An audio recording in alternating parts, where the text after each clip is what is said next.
Hi, everyone, and welcome back to Episode Club. Today, we are going to be talking the season premiere of Season 3, Episode 1, Valar Dohaeris.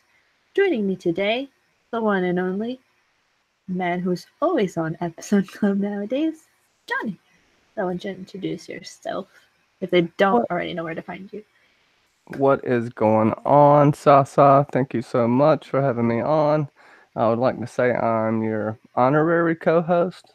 Might not be official, but I'm honorary. So, yeah, without further ado, this is a fantastic episode of Valar Dohaeris, and I really dug it. I forgot all of the cool little scenes, the cold opening in this episode. We'll talk about it. Thank you to everyone in the chat. We're having to do a buttload of streams at one time. So if you can help us out with anything that we may have missed or stuff that you like about the episode, please let us know. And you know where to find me. Johnny Be Crazy, Cylon Johns. I'm sure I'm linked in the descriptions. If you haven't yet, hit that thumbs up, share this out, and subscribe to this awesome person's channel. So, what's up, Reese? How's it going, bud? Thank you so much. All right. Yeah, Take it from here, Sasa. so if we want, we can start off with people who are joining us right now in the chat. So, like you said, Reese O, someone named Johnny B. Greasy, Bobby Catalano, one of my fellow Cylon Jills, Bubba Husky, and I think there was also the Beggar King was also in here earlier before we started, and Such a Shame Secrets has also joined with us today, I guess afternoon, evening, depending on wherever you are. Um, and the, uh, so we start this episode with a cold open, which has never happened in the show up until this point. We see Sam pretty much running through um, the north, escaping some White Walkers and a White, and he finds one of the Night's Watch members who's been decapitated, and all of a sudden he's saved by Ghost. If we can get the picture up. Um, he's saved by Ghost, and it's kind of a cute thing that John's direwolf ends up ultimately saving John, and then Mormont is back. So, what were your initial thoughts on this? Well, first off, I forgot we had another cold open, pun intended, and it's really awesome. You can see the fear on Sam's face. It's almost funny, but it's disheartening. You have the Night's Watch member with his own head in his hand, almost like Sam was being taunted. Uh, and we know that others they will do that, or White Walkers, whites, whatever you want to call them in the show. We know that they will do that to taunt their victims, and sometimes there is some symbology and meaning behind that. I'm not sure on this one, other than it just being creepy. But yeah, we get our rare side of ghosts. We get a lot of visions, or a lot of views of ghosts this season, which I am all about. And you know, it didn't happen this way in the books, but I like how they portrayed it in the show because it made it more dramatic and, Mormont kind of stepping in, saving the day, and Sam not getting the Ravens out. Even though he was so far from the Ravens, I don't think he could have ever got there in time. Unlike the books where he was literally sleeping when and about to get killed when the horn blast came and he woke up and then all hell breaks loose. But yeah, the disappointment on Sam's face and Mormont's speech, they got to get back to the wall, and this is going to be a dangerous, arduous journey, and we know where they're headed, Craster's Keep. So be on the lookout for that. And that's my spiel on that opening, cold open. If that's enough for you, Sasa. Of course, it's So yeah, it's kind of funny how uh, we get a cold open because there's only been I think 3 ever that the show has ever done. Um, I feel like next season or in season 8 we will probably get at least one um, cold open, but for this one specifically, yeah, we do see Sam see some of the ramifications of what the White Walkers end up doing. Um, that pretty much, if you're alive, they kill you. But I'm surprised that the one that wasn't killed wasn't reanimated and brought back to life. Even though they have to be, I guess, fully intact to be brought back. But I don't know.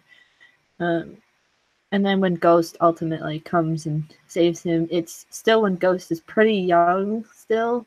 He hasn't really grown to what his size is later in this series.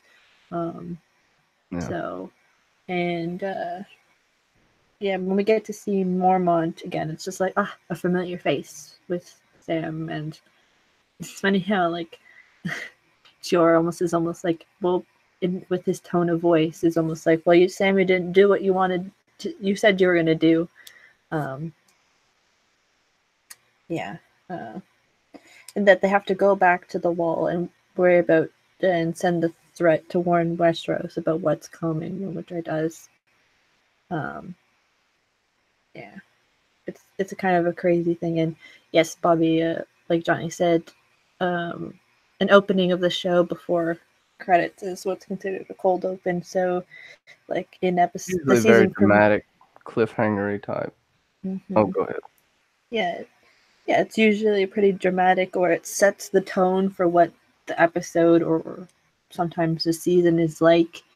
Um, Another example of the cold open is when Arya is dressed as Walder Frey in the season premiere of season 7.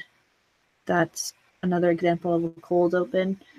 Um, yeah, it's just it kickstarts the audience's attention because they usually expect the credits, but no, it's just footage.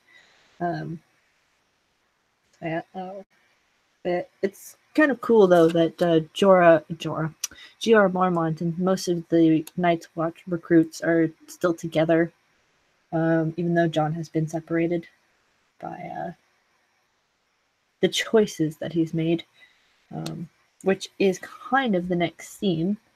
So if I can pull it up, um, the next scene that we have is Jon with Tormund and some Night Watch members. And if I can pull it up, I don't know where it is. So many screenshots. It's it's not as easy as it looks, huh? No, it is So difficult. We've been fine. working with these pictures, and it's definitely a fun process Yeah, to I'll get the try and hang get of. one.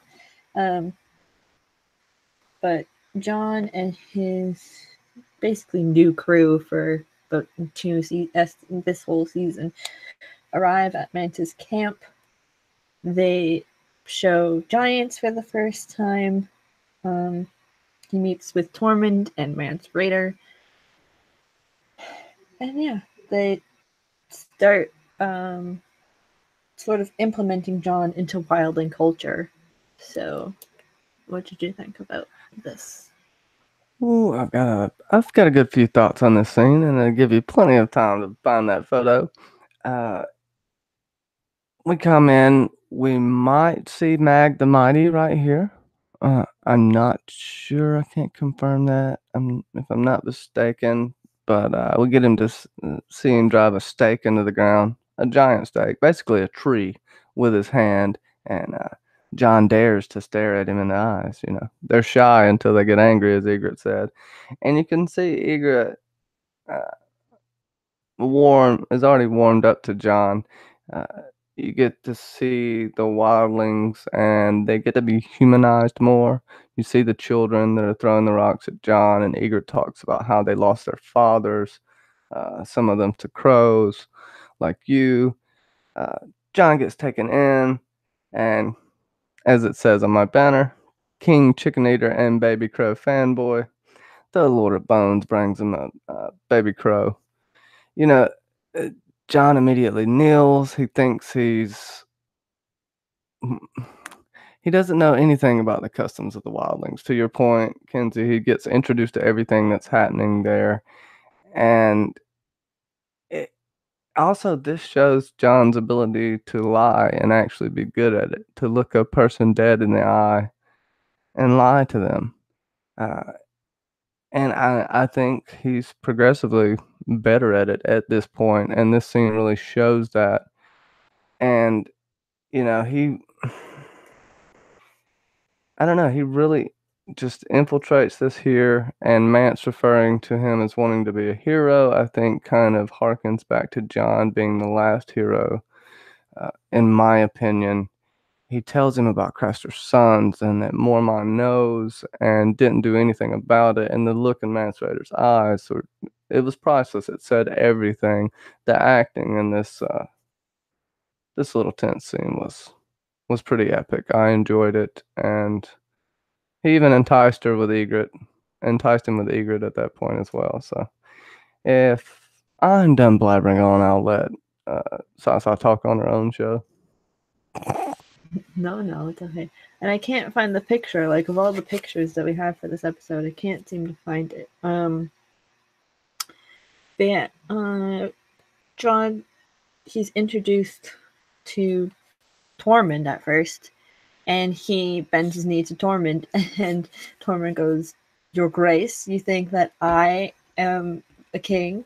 So it's one of those things where he's like, "Well, every time I fart, you have to say that I'm Your Grace," and all the rest of the wildlings are like laughing because they obviously no one bends the knee to anybody beyond the wall.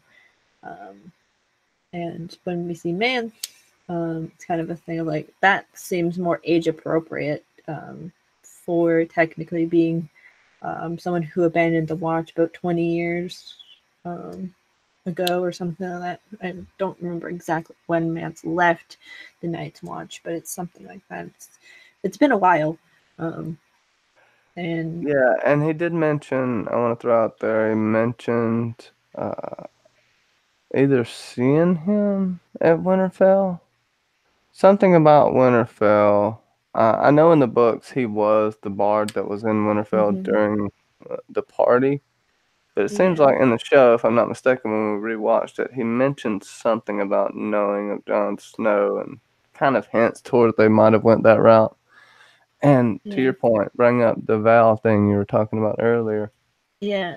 Because in this thing, I believe in the books, Val is a character who is introduced, and so is Mance Rayder's wife, because or wife, because I believe he is married in the books, which is a point of contention later on when obviously Gilly has um, her baby in the books. But also Val is kind of like not necessarily competition for John's heart, but it is just not necessarily competition for John, but it's just Mance kind of makes him a deal, if I remember correctly. Like you can be you'll be like Lord Stark, and Val will be your wife and your queen essentially. Which my initial thought on that is yeah,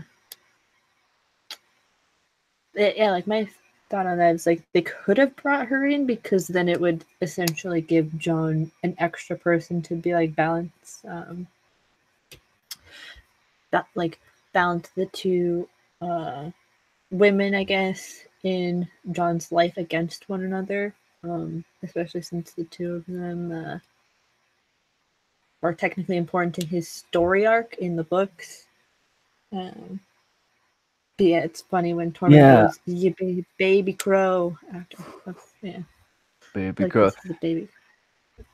To your point, I think That's kind of when they were gonna go ahead and decide to mix Fagon with the storylines. You still had not as there wasn't a huge budget here still.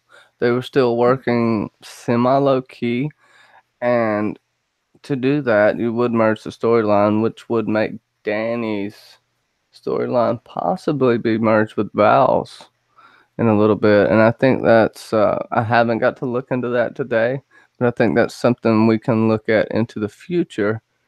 And hmm, what her story arc possibly is in the books could give us some hint as to what Danny is going to happen to Danny, in a roundabout way. So I think that's a very good point you brought up there, Mackenzie. Or Sci-Fi.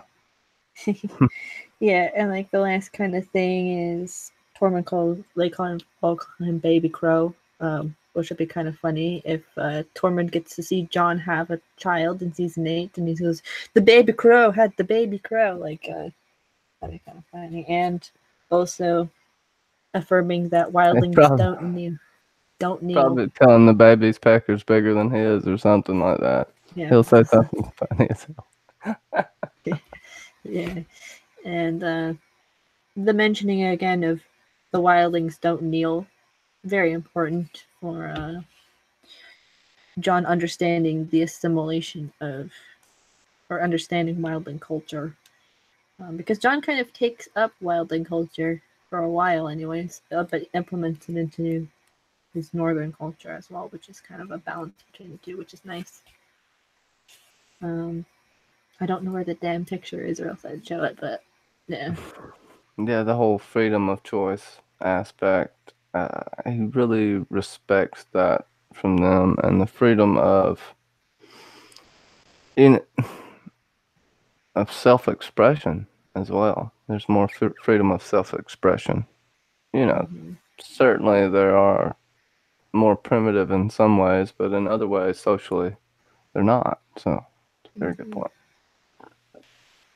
The next sort of scene, if you want to talk about it, I kind of have it as like a little group, is the Cersei, Bronn and Podrick, then going to Cersei and Tyrion. Um, so it's Bronn is in what I assume was Baelish's establishment. I'm not 100% sure. The lighting and the set looks kind of similar. But Podrick kind of comes and spoils the fun and tells Bronn that he has to speak with Tyrion. But Cersei arrives first, and they kind of talk about Tywin's treatment of Tyrion um, since he's arrived in King's Landing. And they kind of talk about um, how Cersei uh, likes to treat people or like necessarily like threaten people. Um, but then Bronn shows up, and then they talk about how he is now Bronn of the Blackwater, and how he needs a raise um, for his work, shall we say. Um, what did you think about Bronn and Podrick, and then Tyrion and Cersei? Well, I mean, Bronn's a knight now. Um, and we kind of get a brief glimpse of a little bit of the devastation of the Battle of the Blackwater. Slightly. Not as much as you would think. Uh, it's kind of funny. You're not a knight. It's a little standoff. Wasn't it with Mirren Trant, if I'm not Yes, mistaken? yes, it was Mirren Uh, Tramp because they talk about the little girl stuff. it's hilarious and also prudent of how paranoid Tyrion is of letting his sister in and knowing that she did try to have him killed, and she plainly does not deny it when they're talking about it. It, sh- Cersei is worried about everything being said about Joffrey and her and Jamie, and it just kind of takes Tyrion aback as to why she's coming to him with this, and that funny line, you know, Oh, you think you're so clever, don't you? uh, but I'm still clever. Maybe not, or whatever. He says I'm still cleverer than you. So I thought that was uh, hilarious and apropos. And Bronn has to almost pull his dagger again. This is twice this has happened, and does he pulls it? Does he pull it in Dorne? Cannot remember. I feel like at some point he's going to kill someone significant with that dagger. It keeps pointing to that behind the back, same shot. I know it seems to be Bronn's signature go-to move, but we haven't seen him use it, right? And I think that's in season 8. We'll see him use that on someone significant, maybe someone we love. They get in an argument. I can see, or someone we hate. Hey, if he does get close to Cersei, it's only going to be a death scene, but I don't know if she'll tolerate him that long. That's just a joke. I know that's not happening. Uh, Pod's just standing there with the scared look the whole time, which I think's hilarious. And ultimately, Bronn doesn't have to use his knife. Cersei walks on by, and I think this is the only time they're together on set or like next to one another. I mean, literally, you can tell she hates him on her face, just like real hate. That wasn't even acting. Well, there's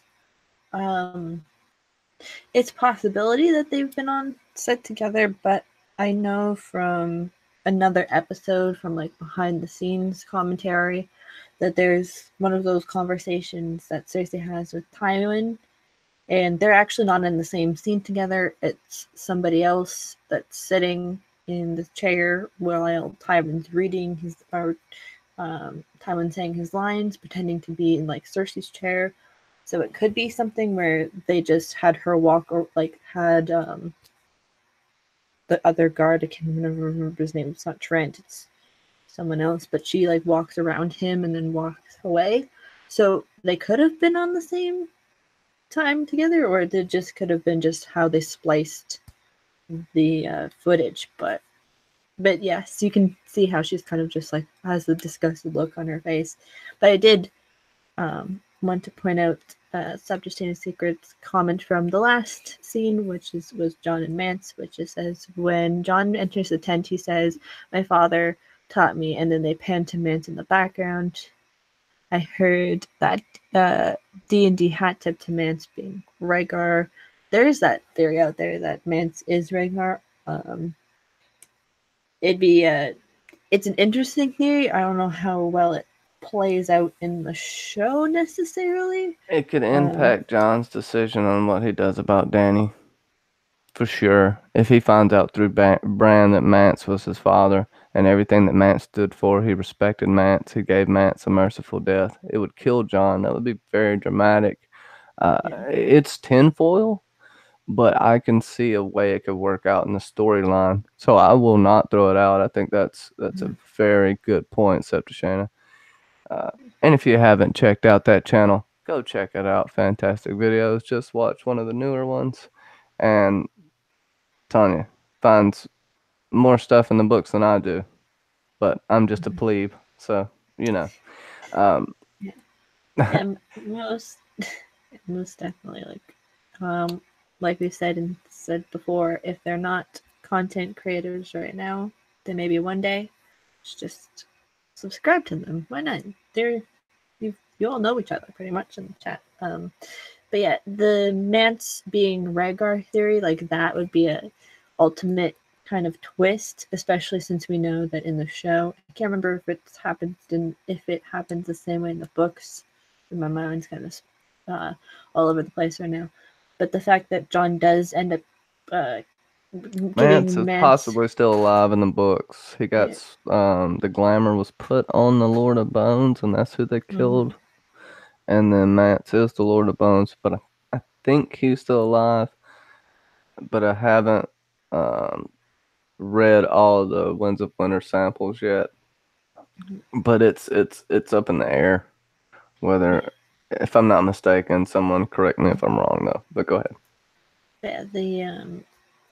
the fact that John ends up does killing or giving Mance a mercy kill in the show, like that would be kind of a thing of like a whoa, because then that ties in a lot of like slightly tinfoil, but that would connect a lot, and it would probably make John go like slightly crazy, not slightly crazy, but it'd be more emotional for him because Mance Raider was a big inspiration for him.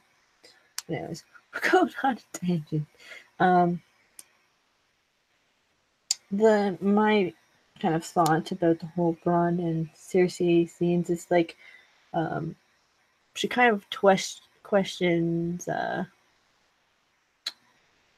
She kind of like talks about like when she was young and how pretty much she used to, or she had a servant girl beaten because she had stolen a necklace, and it's kind of a thing of like that's Tywin's daughter.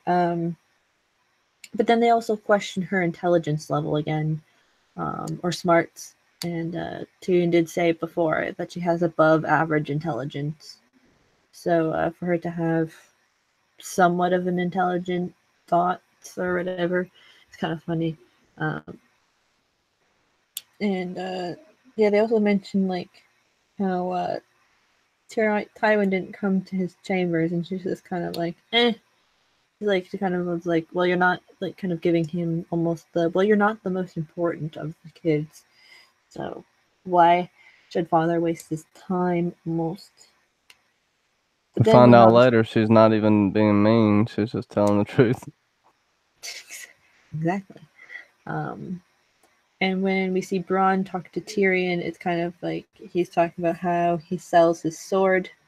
Um, I feel like that's almost like a similar thing when we get to meet Dario. It's like he kind of sells his sword, so whoever I guess would pay him the most amount of money, um, he would join forces with.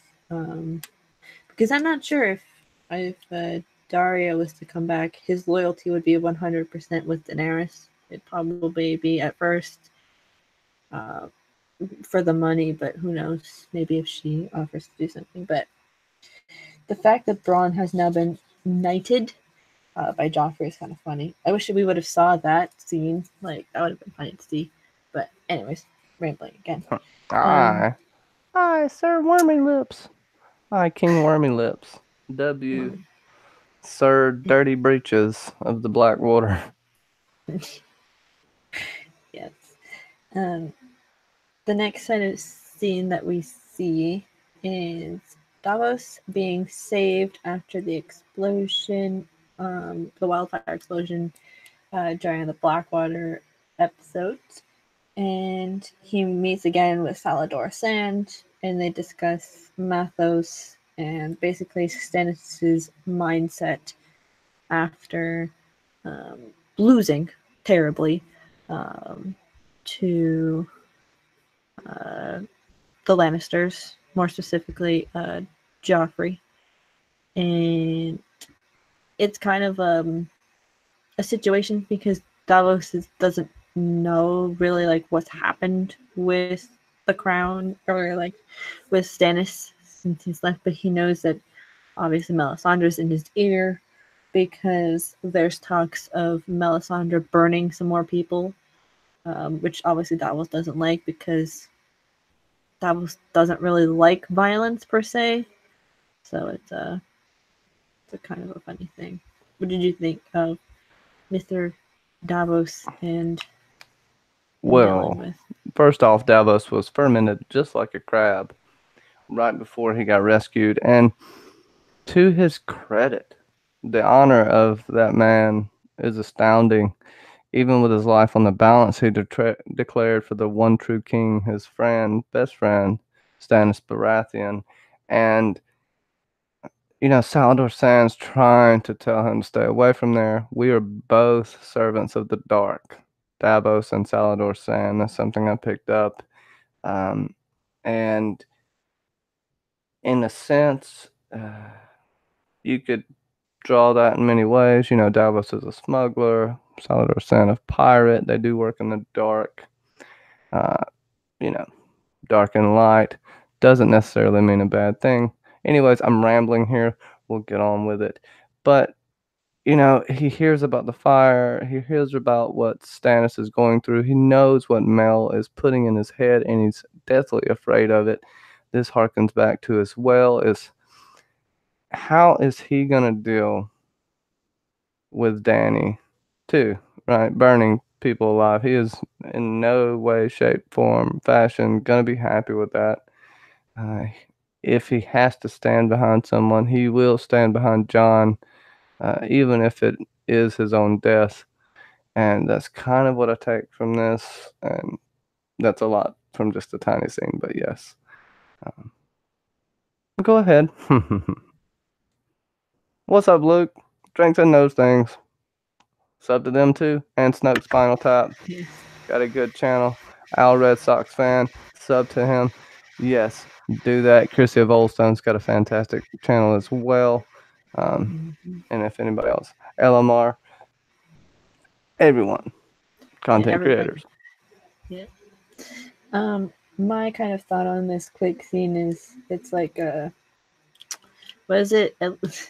Uh, Johnny has said before about at least Davos doesn't have chopped lips because then they'd have to chop off his head because Yeah, that's the only cure for chapped lips.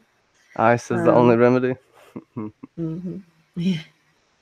And that when um, because in the scene, I think Salador talked about like how pretty much Davos said that his money would be paid in full if Stannis was to win. So there's kind of like a debt that Stannis has to pay, even though he doesn't really know about it. And when Davos kind of talks to Salador, saying he talks about like how they've known each other for a long time, that Salador has been married at least 4 or 5 times, uh, while Davos has only been married once. And they talk about his wife a lot in the early seasons, but then they completely kind of forget that Davos has a wife in like season 5 and up, um, which is kind Yeah, of because like he's a constantly huh? thinking of home. He's constantly thinking of home in the books, and that's something that really stays away from the show. I think to your point earlier about Val and all that, I think that's something they had to weed out. Just like if I'm not mistaken, he had 3 or 4 sons in the books that were in the Battle of the Yeah, Blackwater. So yeah, I yeah, think so. Yeah, there's a lot, and it's just a small scene. If you want, we can talk about the Davos and scene when he gets to Dragonstone. If you want to talk about that. yeah, I'll go ahead Um, and throw that out there and talk about that and mix that all in one. Stannis seems beside himself, like less of a person, almost drained, just staring off into the distance with his red queen by his side. Uh, Davos comes in, tries to tell him what happened, but Melisandre just takes over with her mind games, and we would have won if I were there. You told me not to stay there, not to be there.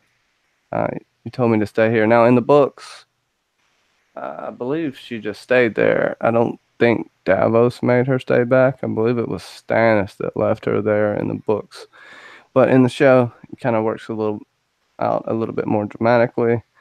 And she goes up to him. The whole death by fire is the purest death. Still think Mel will die by fire.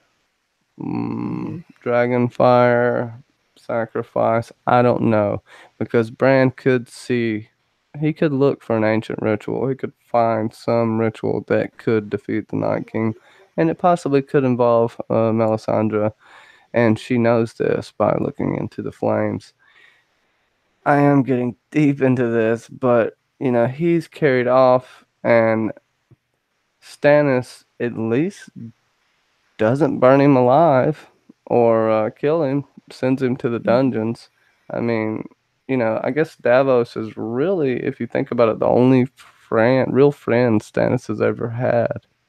mhm. And I think that's what saved Davos's life right there.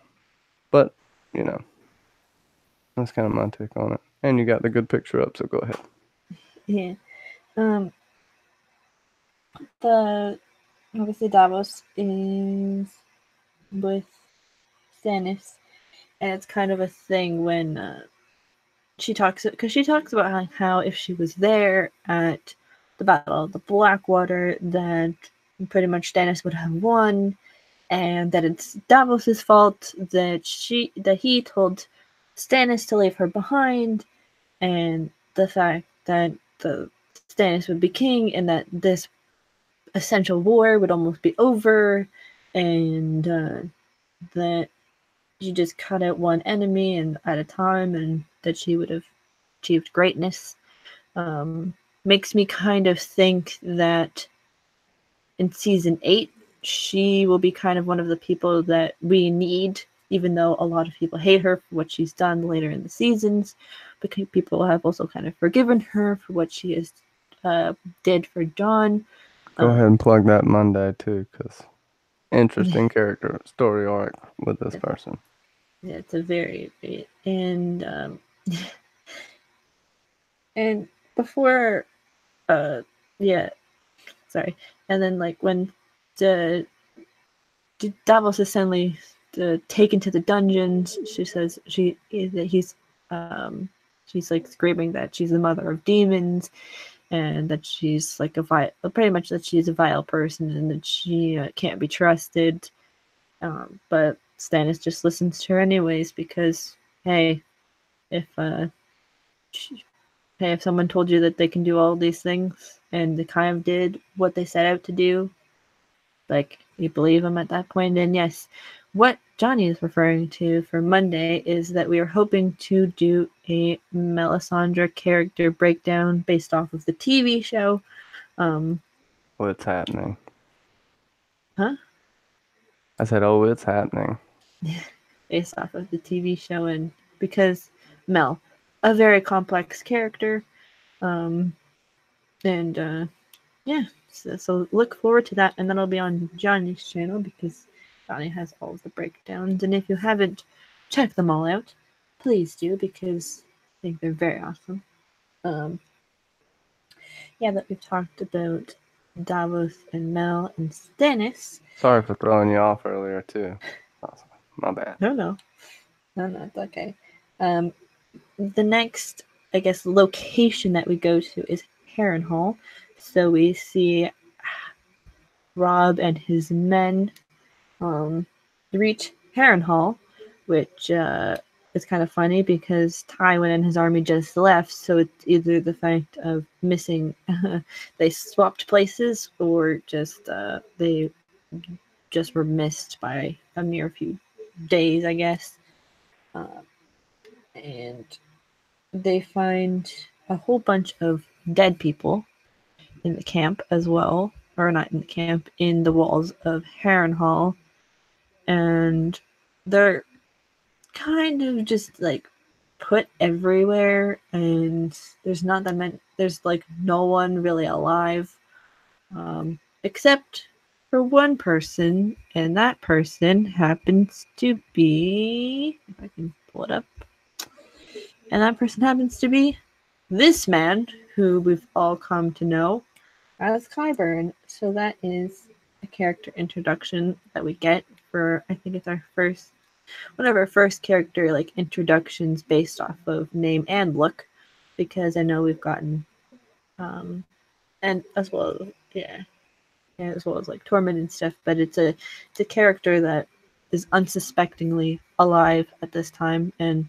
Johnny, you had an interesting thought about Qyburn in this. I have a few interesting thoughts about this. You have the army coming in. Robb makes a note that the army's going to want to fight. They're up for a fight, but we get an empty victory here. Harrenhal's been cleaned out. We see that Roose Bolton and Lord Karstark, who you just told me the name, Rickard, are talking. Everything's brewing and bubbling, and we have one sole survivor in Qyburn. It seems a little suspicious, but he could just be a lucky person. But I think Tywin may have left a spy. Who knows? At this point, it doesn't really matter. It could be that's how Tywin communicated with Roose without using ravens. It would make a little bit of sense, but I might just be looking into it too much. But you could tell that Rob's men were not pleased with him. He has Catelyn locked up in whatever they can make of as a cell, and this right here still just shows Rob's. He knows what needs to happen, but it still shows how young he is, and him having Talissa at his side at all times like that is a slap into the face to a lot of these men that are with him. That there's a lot of Frey men with him. The Bolton man can't be happy because he's breaking his oath to the twins, and it's gonna come back to bite. It would come back to bite them eventually. They're not gonna be able to. Anyways, as I was saying, this is just Rob being young, but we see the devastation here and how smart Tywin is. This is a way to give someone a victory, but making an ultimate defeat. It just takes the life out of an army, in my opinion. Yeah, yeah, most definitely. It's kind of a thing that she's making herself, especially Talissa, more pronounced in season 3. She's making herself more or less known that yes, now she has married the king, even though they haven't really, or the king of the north, even though they haven't necessarily proclaimed that he's been married, which is, I guess, a good thing. But there was a bit of a debate for a second in the chat, which was who is the bigger creep? Is it Littlefinger, aka Microfinger, as the Drinks and Nose team likes to call him Microfinger, or is it Qyburn? Depending on how I guess you look at it. Qyburn touches his victims. Littlefinger doesn't. So I say Qyburn. Qyburn gets way intimate. Littlefinger doesn't seem to use his little finger, but Qyburn uses every part of his body and every part of his victims. So I would say Qyburn easily, especially Book Qyburn. Holy schnikes, bad man. Woo! But that's my opinion. Yeah. And also, I kind of think that the introduction of Qyburn into the show, maybe it was either it's strategic planning or it's just coincidence, but Qyburn is the one that does save Jaime. And from when he gets his hand chopped off.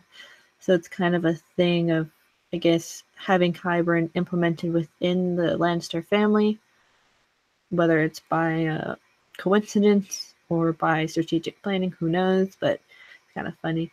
And also, we get the mention of the Mallister house, which they've never really talked about in the show, and I don't think they really talk about it again. I think they just like hint at it when it's like when they show it on like a map or something. Like Yeah, I think probably maybe a nod. Yeah, I think it's probably more or less a nod to the books, but yeah, it's kind of a death of a noble man for Catelyn, anyways, because she says that this was one of her father's bannermen, or part of the bannermen of the family, and there's crazy lady for y'all.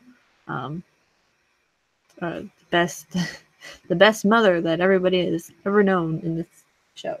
But Judith is a better mother. But we'll get into that Thursday. Yeah, we'll get into her craziness next Thursday. This Thursday, sorry. And yeah, they've who knows, like she's kind of crazy. She just kind of resigns herself to the fact that she will be in some sort of chamber that will be her cell. But yeah, she's just kind of a weird character this episode. She doesn't really talk very much. Kat doing some strategic planning. The next scene with this is Tyrion and Tywin, and they talk about a lot of stuff from the past, and some current things, like how Tyrion,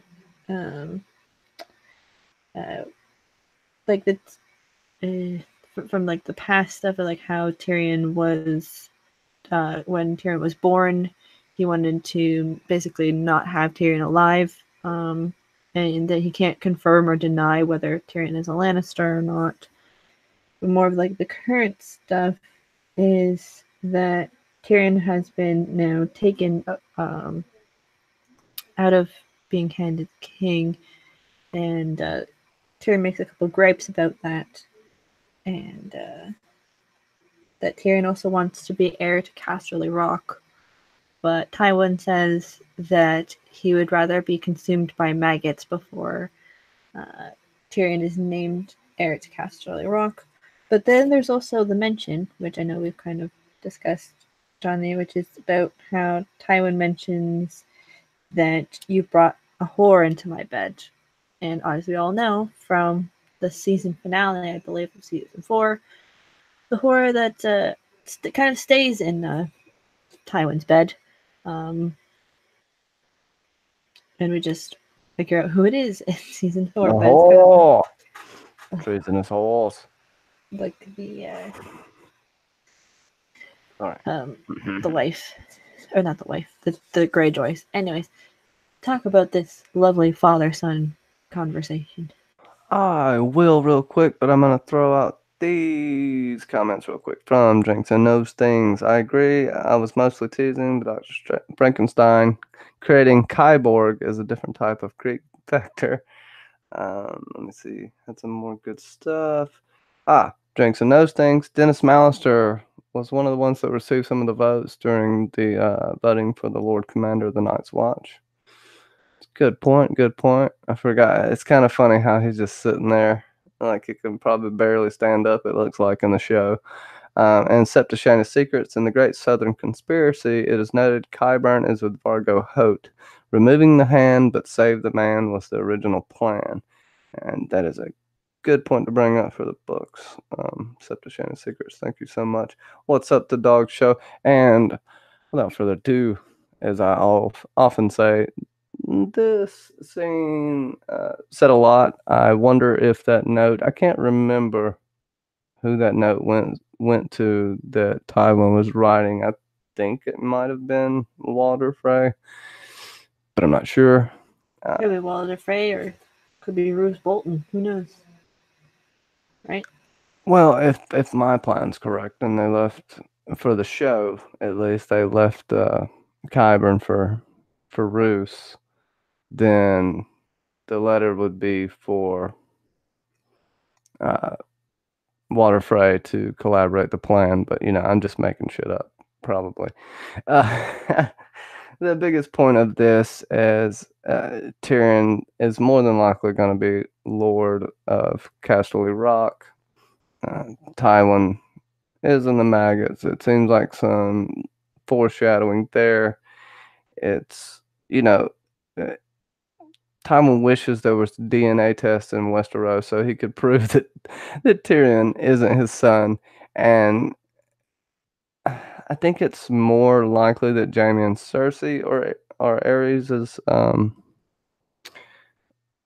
children than Tyrion, but who knows? I just know that this shows the deep hurt, pain, and everything that Tyrion has went through his whole life, with none of his family loving him, and how he's persevered through it with a cynicism and a look on life,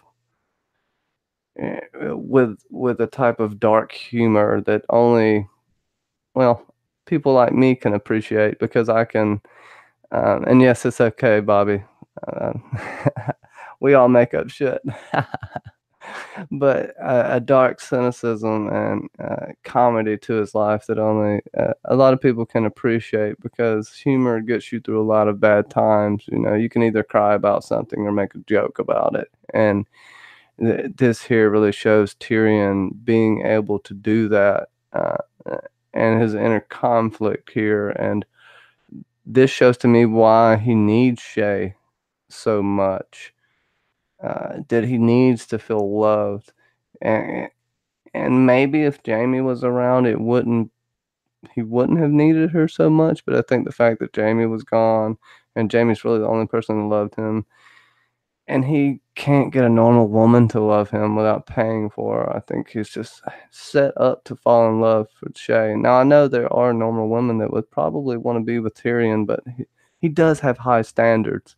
So, I don't know. It's very complicated. Tyrion's a very complicated man. His father, less complicated. He's just an asshole. He resents his father. His father married, I think, a woman of the night. I can't remember, but she was a common girl. And his father almost brought down the house. And Tywin shamed her, just, I gave thought her the walk of shame, basically. Go ahead. I thought she was dressed as a commoner, but she was actually a whore. Yeah, I can't Because remember the exacts. Go ahead.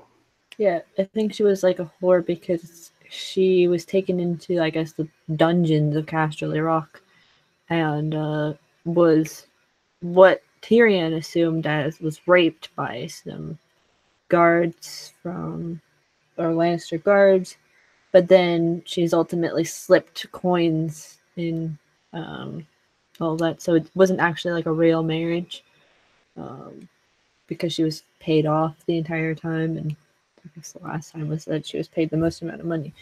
So Tyrion's never really had real He love. didn't marry her.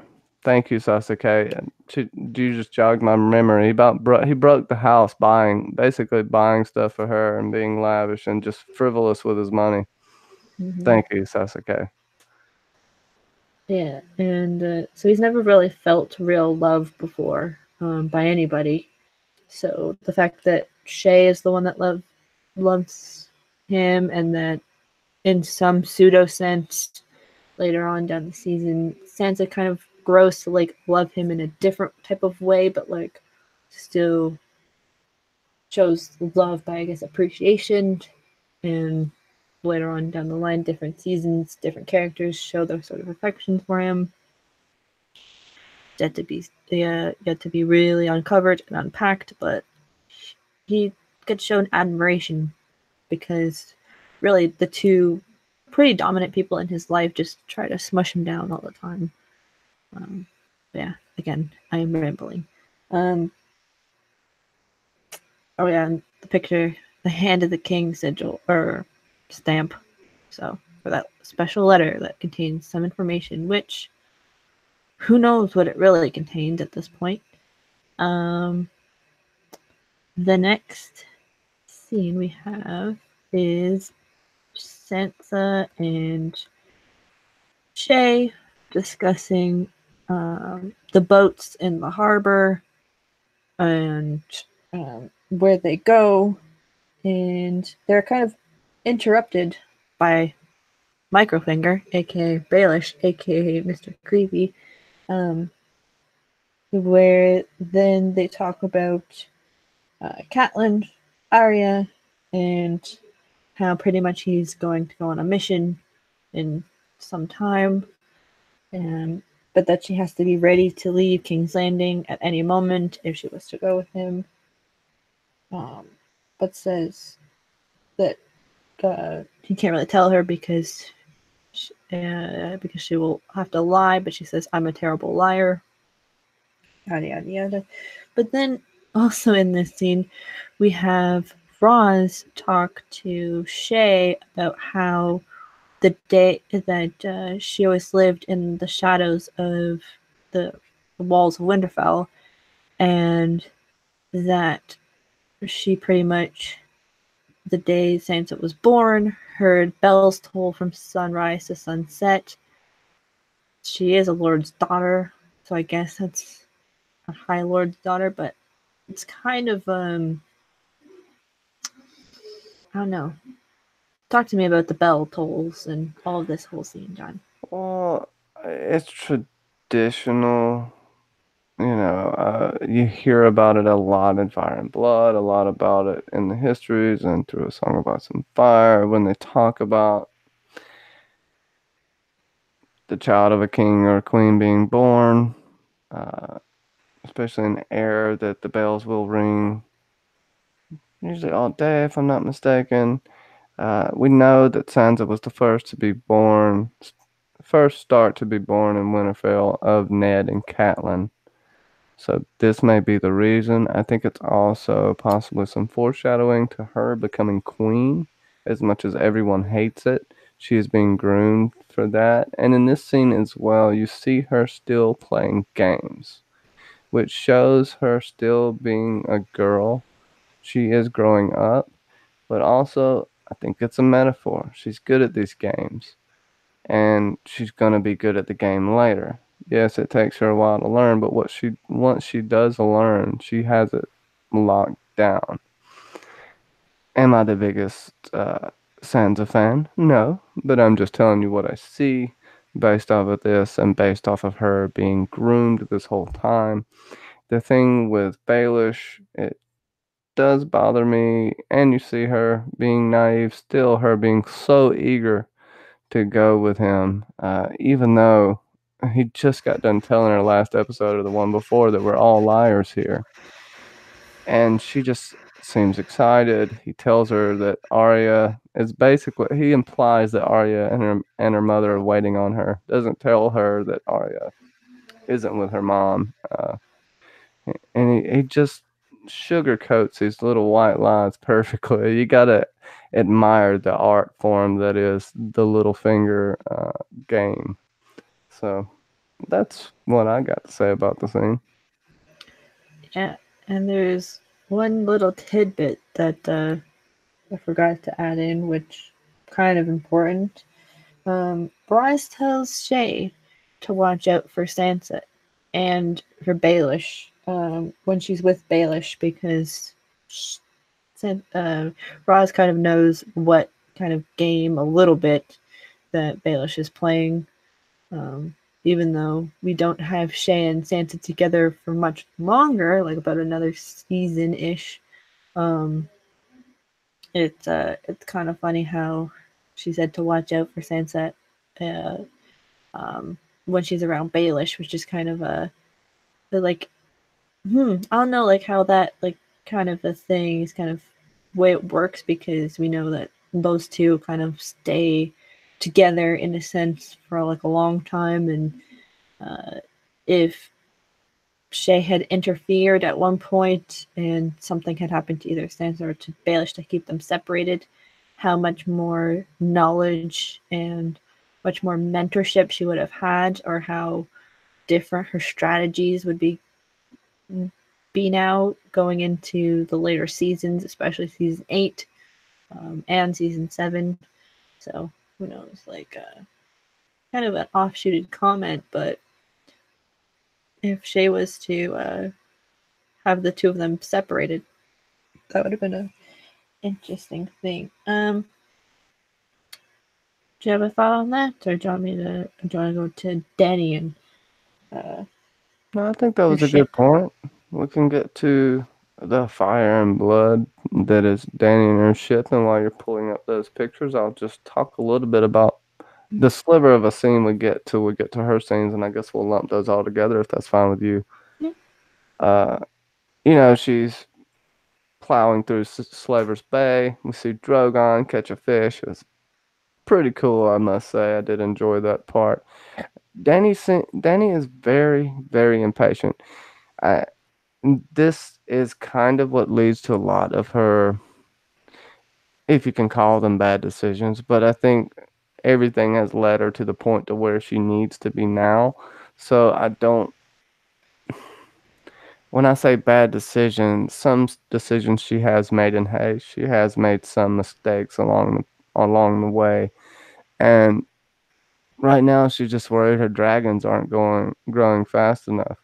And it's not as if she has this time slot that she has to make it in to gain the throne. She's just rushing herself there.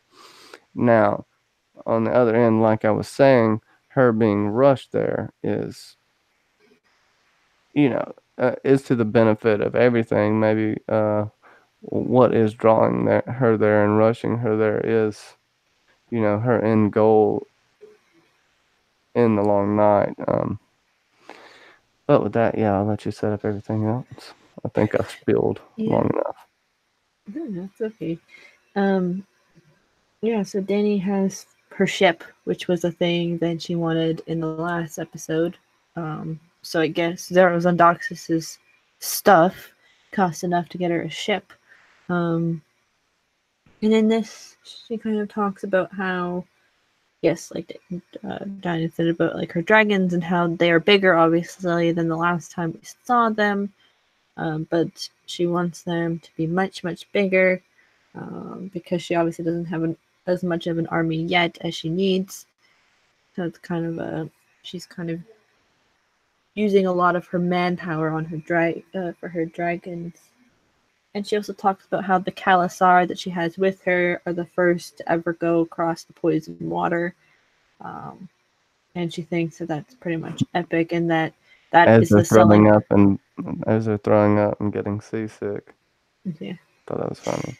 and that how that will be her selling point to other Kalasars is that she's taken some onto poison water, and but she won't tell them obviously that they've all thrown up, but that she's taken some Kalasars on some uh, poison water, and then that the next scene we see is that she is now in Astapor, where she meets some interesting people. She ends up with, if I can pull it up in a second, she basically ends up with her future BFF, um, who is still under some form of slavery, but that's okay, I guess, for now. Um, yeah, so she kind of it goes to Astapor. She meets with Krasner and a girl who had, I guess, no name yet, but we know in the future that it's Melisandre, and they discuss how basically the Unsullied work, and that there's 8,000 Unsullied that she can have for the right price. And yeah, what do you think about Danny getting her, basically buying her slaves, even though she doesn't consider it buying at this moment? So yeah, we're coming up on this point, and she has reservations about it. She's a good person. She tries to be a good person. You can't say Danny doesn't try to be a good person, and she's discussing this with Jorah, and Jorah counsels her against letting them stay, that they would have a better life with you, Khaleesi. And even though she's buying them and making them free, I don't think she quite understands that they can't really be free. And to the point, yes, they will have a better life. They will serve a bigger purpose with her. And for the Unsullied, that is probably one of the highest honors they can gain. Now, you have Missandei introduced as the translator, which I thought was a nice touch. This is when we find out that she's not going to be the 11-year-old girl from the books. I wondered why they didn't do that. I thought it would have been very cool, more mysterious to have a super wise beyond their years, 11-year-old whom may or may not be a faceless man, but they didn't play that into that later. Uh, now looking back, it seems like she was destined for a relationship all along just because of her age. Uh, it, Krasnus goes through and shows them and talks about how they don't feel pain. I don't know if in the show they get into the potion that they drank to not feel pain. I'm pretty sure they don't. but in the books they drink this potion that dulls the senses. And he's just berating Danny the whole time. It's very funny that Danny can understand him, and we find out more about that later. I, I like how she handles herself here. Danny, this is one of Danny's really good scenes in my opinion. She seems to hold her cards to her chest very, very well, and she doesn't let it get to her like sometimes. Later on, we'll see her develop a little more into being slightly more ruthless in her decisions, driven by good decisions she's tried to make that have backfired on her, which we all have done.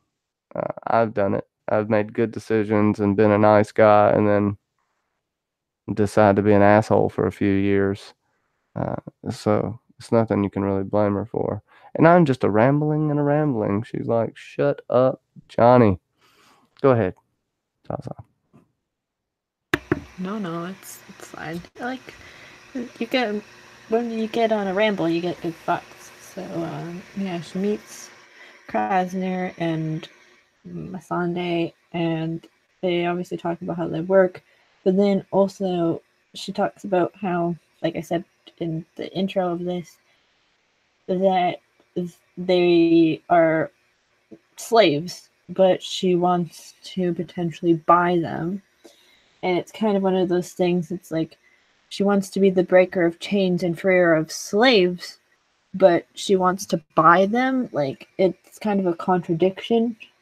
And after this, which is the last scene in the episode, we see Barristan, who is cloaked.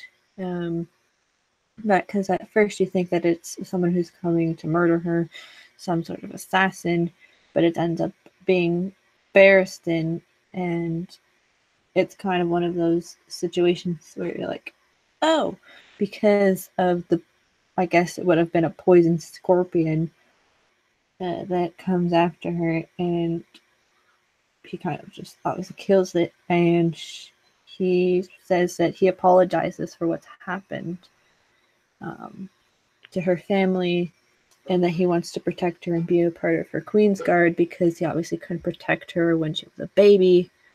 Um, and yeah, but the whole thing with the Unsullied thing, I'm still kind of confused because she says she wants to free slaves, but she's in the interest of purchasing them. Well, does she have the plan all along that we see later? If not the next episode, it's the one after. I can't remember. But I don't know if she had this plan or if she thought of it. I know she wanted to try to buy them, and she did have a discussion with Jorah, but it seemed like she was slightly easily persuaded. But also, uh, 8,000 babies died to make the Unsullied because they all have to kill a baby. Yeah, they all have to take a slave baby and kill it, and then they pay the mother in gold. And that's one thing. No, the child's owner. It's not the Child's mother. owner. I'm sorry. I apologize.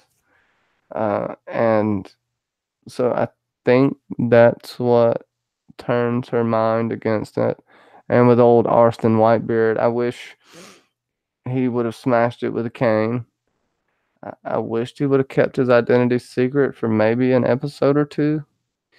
But it's okay how they did it. I really enjoyed seeing him. It was slightly cheesy how he kneeled and everything, but I loved what they did with the Warlocks of Karth. The creepy little girl. Ooh, that was creepy. The Manticore.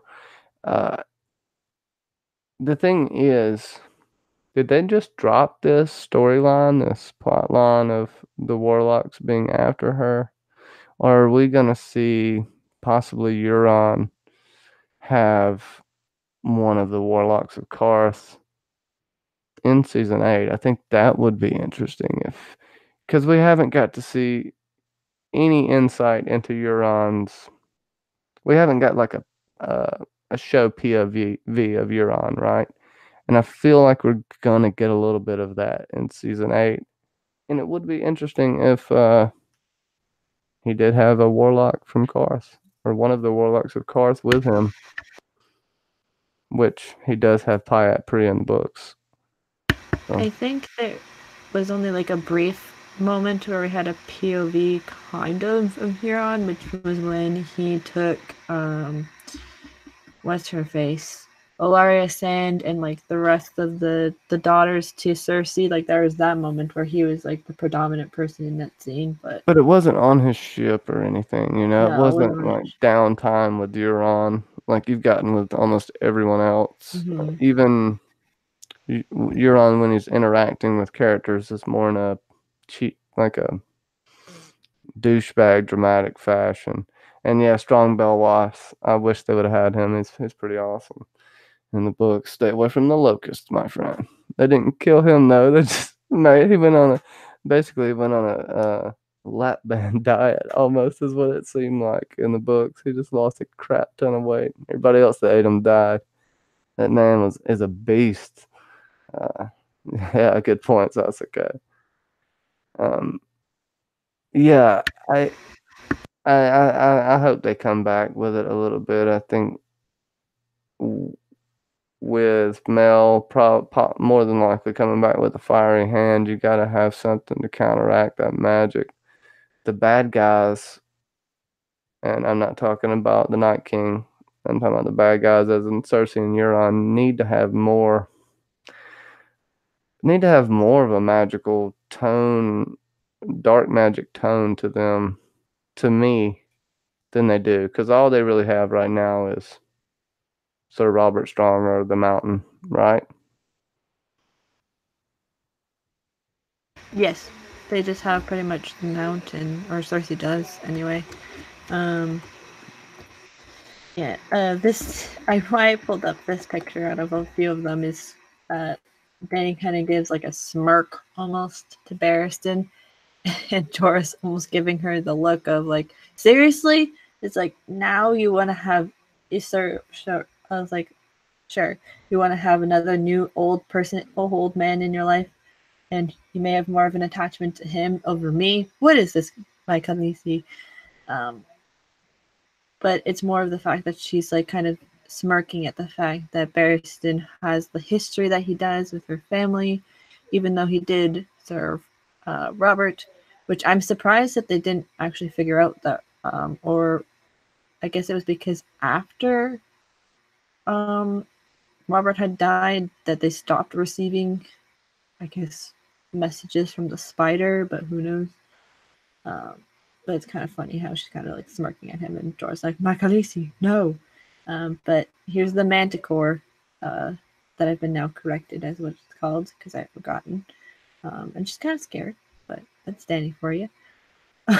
um, yeah, it's like this kind of sets up her journey with Barristan over the next 2 seasons because he dies in season 5, episode 3, 4, I want to say. So it's a kind of a bittersweet thing, and Oh, let's just not talk about that right now. No, I'm just kidding.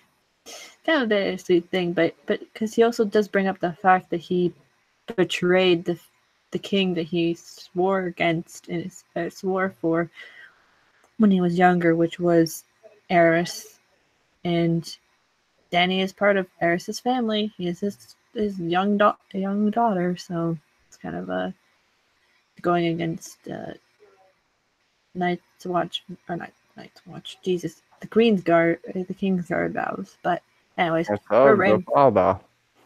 Oh, go ahead. and your father and We like to ramble. Richard. Yes, we do. Um, so that was the last scene of the episode, but we missed the whole.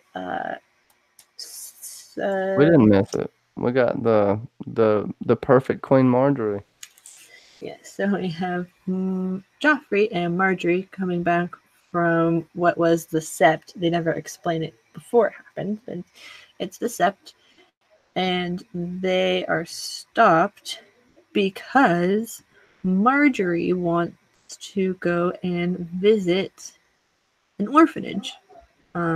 if I can pick up the picture. She wants to go visit an orphanage with a whole bunch of small children who have obviously lost their parents, and she talks to them about how they have to be strong and that their fathers were strong because they served King Joffrey, and that pretty much that she will help protect them and feed them and pretty much give them as good of a life as she can as they're orphans, which then brings us to Joffrey and Cersei and the Tyrells having dinner with them, and they discuss Marjorie's volunteerism and efforts to do good in what's it called?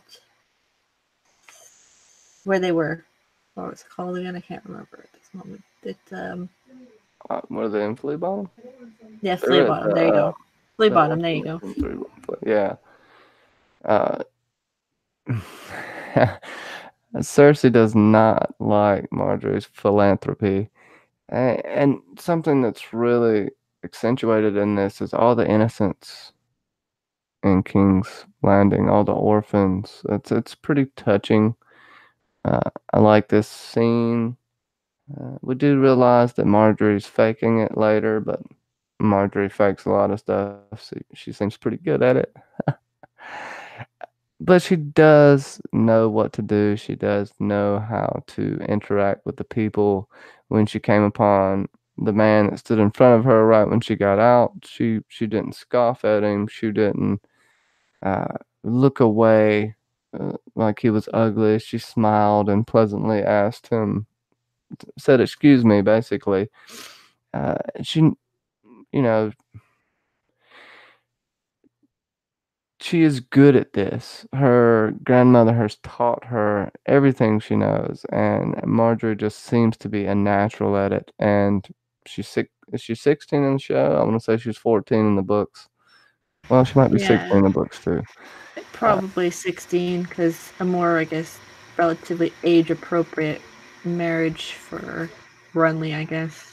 Maybe, I don't know. But I think it is assumed that she is older than Joffrey because Joffrey's what, 13 in the show now? He's 12 in the Maybe 4. books, and in the He's show, I maybe want to say he's a maybe year younger than Rob. So Rob may be 15 now, so he may be 14, 13, 14. Yeah. well, in the show they're 16, so yeah, he's like 17 now. So yeah, probably like 17 because Well, then he would be he's a year younger than Rob, right? In the yes, he's show like and 14. the So books. yeah, it's Oh, about yeah, he'd two be or three 14 or years. 15. Either way. Yeah, 2 or 3 years difference. But anyways, I'm sorry, I keep cutting you off. Oh, yeah. Let me. Um, it. I feel like Cersei almost realizes she made a mistake here in getting rid of Sansa so quickly, as far as casting her aside for the marriage to Joffrey. She doesn't like the fact and can see how she is manipulating her son, but there really isn't much she can do about it except for subterfuge, veil threats, which she's very good at. But right now, Cersei realizes she has a contender in the game, and I think it's a really fun scene, and I enjoyed the scene. You could cut the tension with a knife in that room. Go ahead. Yeah, exactly. Like Cersei almost says because Marjorie's wearing a what you could assume for Cersei is a relatively provocative dress, even though it's one of Marjorie's more tame outfits. And yeah, she's kind of just sitting there and they're having dinner. And Marjorie kind of tells Dolores, like, talk about like the queen, what the queen's wearing. And it's kind of a discussion almost of fashion for like a minute. And Cersei tells Marjorie, like, oh, you have to wear like some bits of metal or some sort of armor when you become queen. And we kind of see the mention of the metal and all of that stuff. It's kind of a thing that may play into like season 8 with certain women besides Cersei wearing metal, um, going into the long night, which is kind of funny. But yeah, Marjorie's playing her game faces. She is, like we've said, Olenna's granddaughter, and this is her beginning of her manipulation of not only one of Joffrey, but I think in this moment, Cersei thinks that, okay, this is the younger, more beautiful queen of the prophecy that I have to watch out for, um, because she's clearly the one that's going to take my son from me in the more of the mental sense and sort of the physical sense as well. Um, but yeah, this scene is very well done by all of these actors, and can't wait to see how. I can't even remember really how much this plays out, but we know that this storyline is pretty prevalent for about 3 more seasons, so it's kind of a funny thing. And Yeah, it yeah, consumes Cersei. mm-hmm. Even the whole Marjorie trying to pawn off to Cersei in terms of like giving compliments. It's like, oh yeah, because that was supposed to be a thing that was supposed to happen with Loras and Cersei. Oh man, what a terrible relationship that would have been for Loras. It's just been like, oh god. Oh, I think Jamie was right. He would have been he would have died in his sleep. Before they even got to the marriage bed, Yeah. probably should have poisoned him at dinner or something. But yeah, that's the final scene we had to talk about. Um, yeah, that's Yeah. that's the premiere episode of season 3. Um, what do you give this episode, Johnny? Oh, see, I got ready. I got my skill. I think you'll really like it. First off, this episode was really good. I forgot how good this episode was. Loved the cold opening, a little bit of action, lots of Game of Thrones, which this is why I love the show. Of course, I love action. Of course, I love magic, which we got some of in this episode.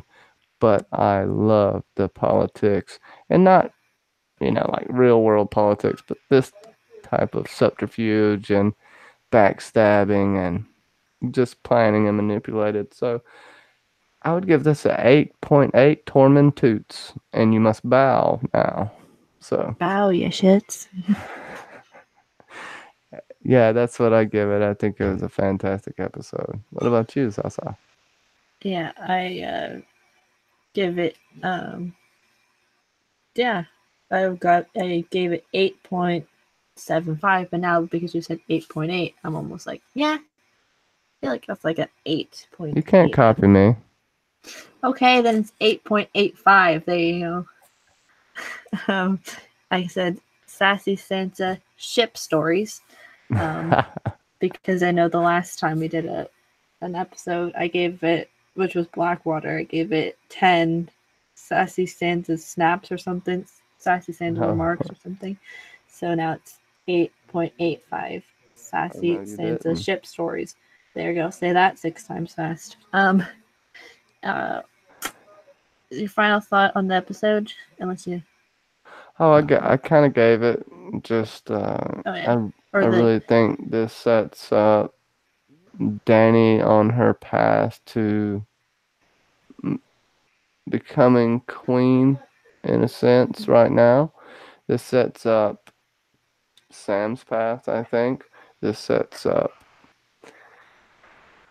Tyrion's ultimate slow demise and rise. This is kind of the start of it from last episode. We see that he's kind of grounded again. Uh, this is where Cersei realizes she's in has a handful. And yeah, it just was a really good episode. Yeah. I don't think I I, have much more to say than that. 14 things to plug, but that's about it. yeah. My, I guess, final thought on this episode slash the season opener is it's a very strong one. I feel like, from what I remember, I feel like this one and I feel like season 3 and the ones that we've seen obviously so far that I remember, season 1 and season 3 are probably are the stronger of the season openers. Season 1, season 2, sorry, it was a strong one, but I don't think it's like as strong now as season 3. I can't even remember my rating now for um, the premiere of season 2, but yeah, this episode is very strong in what it is, and it sets up a lot of stuff that's to come, not only in this season but next, and the planning that's involved, especially with the planning of the red wedding coming to pass, and some marriages come to pass as well this season. It's a strong opener for a really highly regarded season of Game of Thrones, and Yeah. Get would a you lot of like? Arya next episode. Huh? Mm-hmm. Yes, we do get Arya because Arya wasn't in this episode, which is kind of funny because it's called Valar Dohaeris, and that's She usually was a word supposed to that. be, but they thought it would have been too crowded. Mm-hmm. But you can give where you can find you, even though I think everybody knows where to find you. But just Well, what's next for John Montgomery? tomorrow at 7 p.m. Eastern, I'll be on Top Shelf Fandom for a Vikings pre-show for Boulder.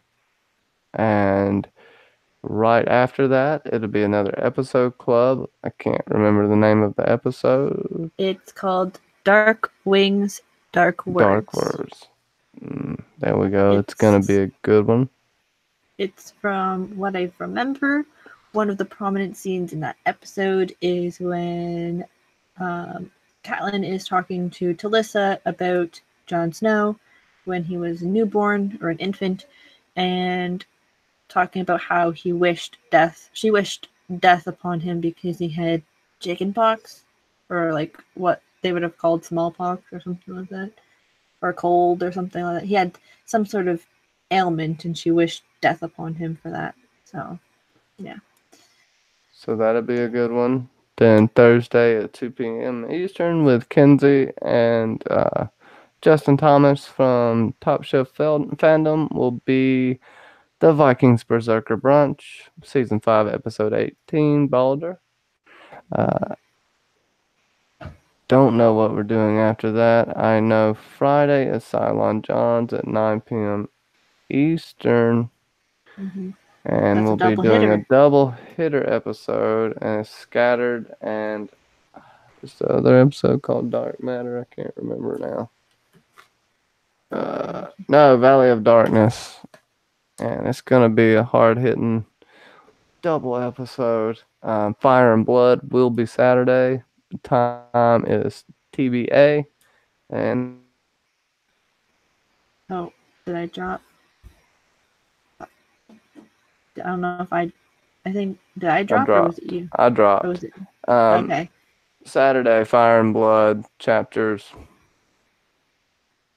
Eight, 8, eight, nine?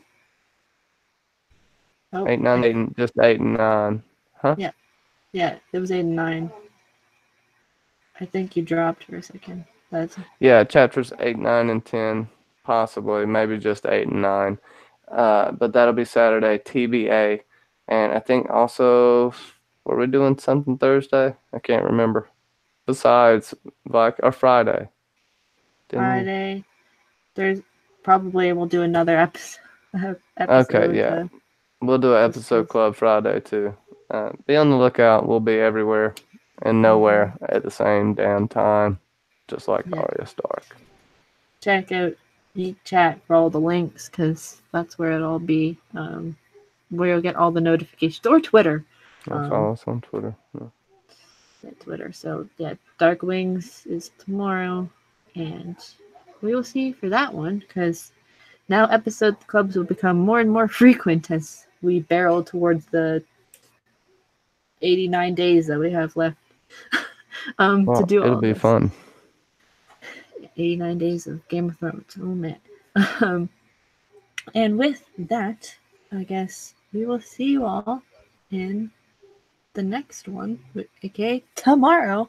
But bye everyone.